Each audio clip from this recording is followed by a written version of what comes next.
memegang suku cadang untuk melengkapi divisi pemasaran traktor yang ada sekarang. Jadi dia ingin membeli perusahaan. Ya. Nah, perusahaan tertarik untuk membeli perusahaan tersebut. Informasi yang berhubungan dengan perusahaan tersebut, jadi perusahaan yang dibeli itu namanya tractoring company. Perusahaan kita adalah multi-diversified. Ya. Nah, sebelum dibeli, kita memperoleh data tentang laporan posisi keuangan Tractoring Corporation ini.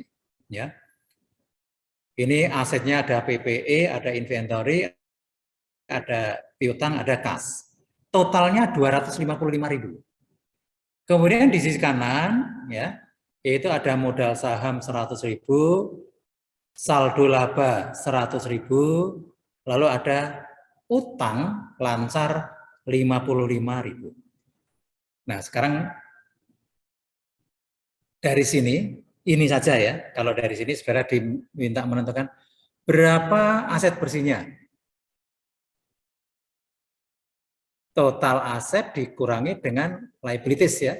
255 kurangi 55 sama dengan 200. Oke. Nah, sekarang kita berniat untuk membeli perusahaan ini. Nah, sebelum dibeli lalu dilakukan revaluasi untuk menentukan nilai wajar aset.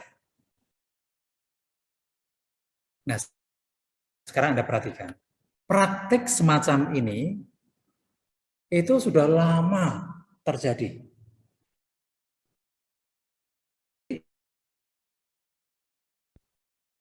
Penerapan konsep nilai wajar itu sebetulnya sudah lama ada. Bukan hanya di era IFRS saja. Hanya di masa lalu penerapan nilai wajar ini terbatas untuk transaksi tertentu seperti ini. Ya. Kalau sekarang kan tidak, sekarang lebih luas lagi. Nah, jadi konsep nilai wajar bukan hal baru ya. Dulu sudah ada, contohnya ini.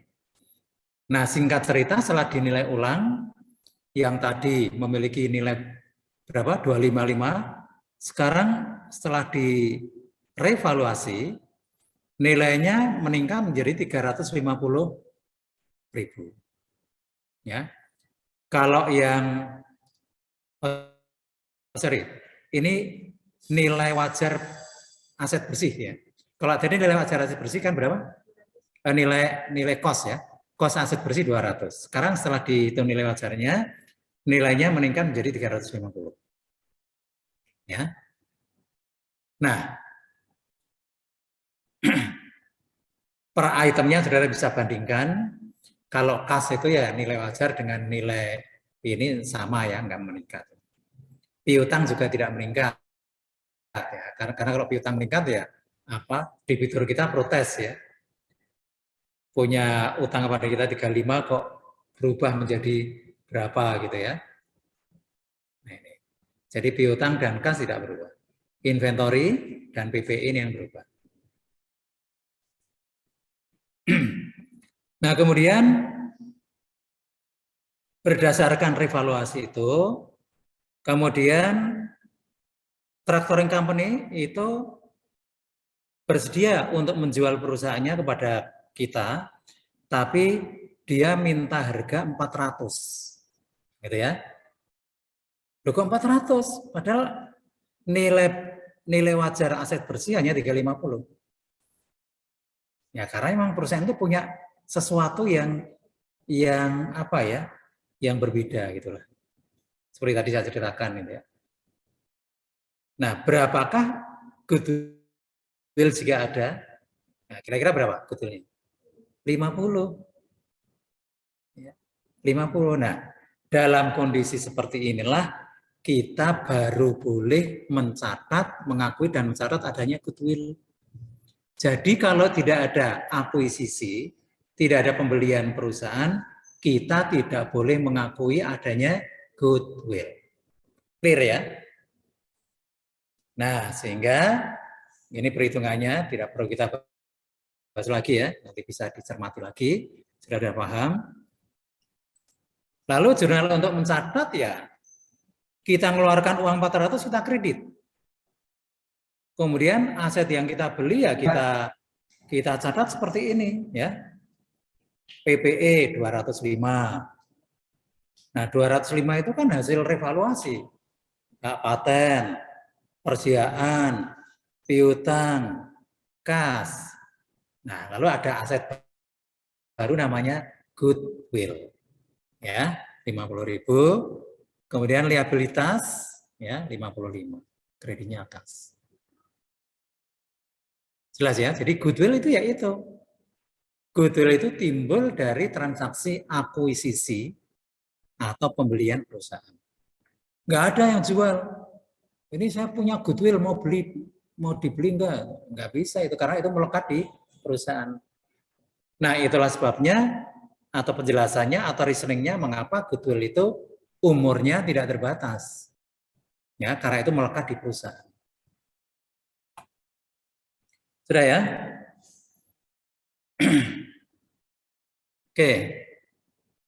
Lalu penjelasan berikutnya, goodwill dianggap memiliki indefinite life, umur tidak terbatas. Ya,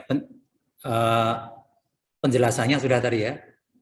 Kalau ada pertanyaan, why, mengapa? Nah, Anda bisa menjelaskan ya. Kemudian karena umurnya tidak terbatas berarti tidak diamorisasi. Ya. Meskipun demikian, ya, kita tetap setiap akhir periode itu melakukan uji impairment. Kalau ternyata ada penurunan nilai ya kita akui ya, kita akui dan kita catat seperti biasanya. Nah kemudian ini ada penjelasan tambahan ya, supaya Anda tidak tersesat. Gitu. Kalau tadi nilai bersihnya berapa? 350 ya? 350, kemudian ternyata setelah melakukan bersedia menjual kepada kita dengan harga di bawah 350 ya. Di bawah 350 misalnya 330. Nah, yang 20 itu jangan lalu dicatat sebagai badwill, lawannya good kan bad itu. Karena memang nggak ada badwill itu. Atau goodwill negatif nggak ada ya. Tapi yang 20 itu kita catat sebagai gain. Ya. Gain itu apa? Keuntungan. Kalau loss, kerugian. Jadi kita catat sebagai gain. Gitu ya. Jadi kalau yang harganya di atas nilai wajar aset bersih, selisihnya kita akui sebagai goodwill. Kalau harga belinya di bawah nilai wajar aset bersih, kita akui sebagai gain atau keuntungan. Ini tambahan ya, di handout saudara kan belum ada. Tadi saya baca itu, wah ini saya tambah aja lah. Biasanya hanya saya omongkan itu. Saya omongkan. Nah sekarang kita akan bahas bagaimana impairment untuk intangible asset. Prinsipnya sama dengan impairment aset tetap yang lain. Ya, kita akan bandingkan antara carrying amount nilai buku dan recoverable amount. Ya. Nah, recoverable amount itu adalah nilai tertinggi antara nilai pakai value and use dan nilai wajar dikurangi cost untuk menjual. Nah ini kalau untuk goodwill kan nilai wajarnya pasti nggak ada, memang nggak ada di pasar itu, ya kan? Sehingga nanti apa namanya yang kita pakai biasanya kalau untuk goodwill hanya value in use.